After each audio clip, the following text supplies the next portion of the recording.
একটু কথা। গতকালকে কলাপাড়া থানা নীলগঞ্জ ইউনিয়ন সলিমপুর গ্রামে একটি বাড়িতে একটি দুর্ঘটনা ঘটেছে। দুর্ঘটনার শিকার যিনি, ওনার নাম হচ্ছে শাহনাজ পারভিন লাকি। উনি অবসরপ্রাপ্ত সেনা সদস্য জনাব আবুল কালাম আজাদের স্ত্রী।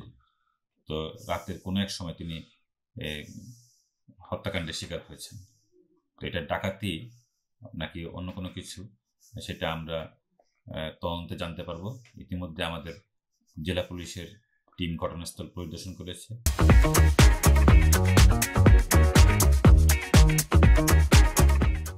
আমার পুলিশ সুপার স্যারও সেখানে গিয়েছেন। জেলা পুলিশের পাশাপাশি পুলিশের অন্যান্য ইউনিটের যে টিম আছে, ফরেন্সিক টিম, সেখানে তারা গিয়েছে এবং আমাদের তথ্য প্রযুক্তিগত ব্যাপার দেখার জন্য আমাদের যে জেলার তথ্য প্রযুক্তির টিম আছে সেই টিমও সেখানে গমন করেছে। আমরা সমস্ত বিষয় খতিয়ে দেখছি। আপাতত লাস্ট পোস্টমর্টমের জন্য আমরা পাঠাবো এবং এ সংক্রান্তে মামলা হবে, তদন্ত হলে ঘটনার প্রকৃত রহস্য বেরিয়ে আসবে এবং আমরা খুব দ্রুতই আসামিদের গ্রেপ্তার করতে সক্ষম হব।